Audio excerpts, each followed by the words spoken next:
अक्कलकोट भूमी अभिलेख कार्यालयातील तब्बल 180 मिळकत कार्ड गहाळ झाल्याचं उघड झालं असून 3 भूकरमापक कर्मचाऱ्यांच्या निलंबनाचा प्रस्ताव विभागीय आयुक्तांकडे पाठवण्यात आला आहे। अक्कलकोट भूमी अभिलेख कार्यालयातील कारभारावर गंभीर प्रश्नचिन्ह निर्माण झाला आहे।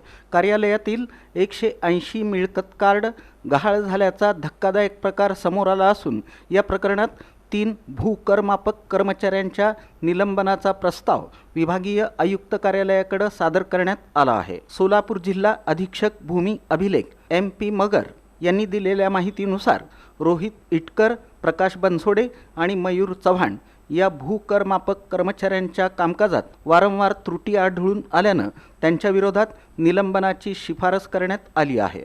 तसंच उपाधीक्षक BJ बेल्हेकर यांच्या विरोधात शिस्तभंगाची कारवाई करण्याचा प्रस्ताव यापूर्वीच विभागीय आयुक्तांकडे पाठवण्यात आला असून त्यावरही लवकर निर्णय अपेक्षित आहे। मिळालेल्या माहितीनुसार 3 वर्षांपूर्वी मिळकत कार्डांचं ऑनलाईन डिजिटायझेशन करण्याचं काम एका खाजगी एजन्सीकडे देण्यात आलं होतं। त्यावेळी विविध गावांमधील मूळ मिळकत कार्ड एजन्सीकडे सुपूर्द करण्यात आले होते। मात्र कामातील हलगर्जीपणामुळे वागदरी, बादोले बुद्रुक, बोरगाव, किणी, सलगर, छपळगाव, कडबगाव सजा, नागणसूर आणि नाविंदगी या गावांमधील सुमारे 180 मिळकत कार्ड गहाळ झाल्याचं उघड झालं। यामुळे मालमत्तेची खरेदी विक्री, बँक कर्ज तसंच इतर शासकीय कामांसाठी नागरिकांना मोठा मनस्ताप सहन करावा लागत आहे।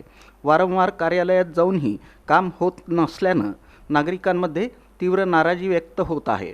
प्रभारी सभापती अप्पासाहेब पाटील यांनीही त्यांच्या जागेचं मिळकत कार्ड गहाळ झाल्यामुळं काम रखडल्याची तक्रार केली असून कार्यालयाच्या निष्काळजीपणामुळं नागरिकांना विनाकारण हेलपाटे मारावे लागत असल्याचं सांगितलं। दरम्यान जिल्हा अधीक्षक MP मगर यांनी अक्कलकोट कार्यालयाच्या कामकाजावर विशेष लक्ष ठेवलं असून कामचुकार आणि निष्काळजी अधिकारी कर्मचाऱ्यांच्या विरोधात कठोर कारवाई केली जाईल असा इशारा दिला।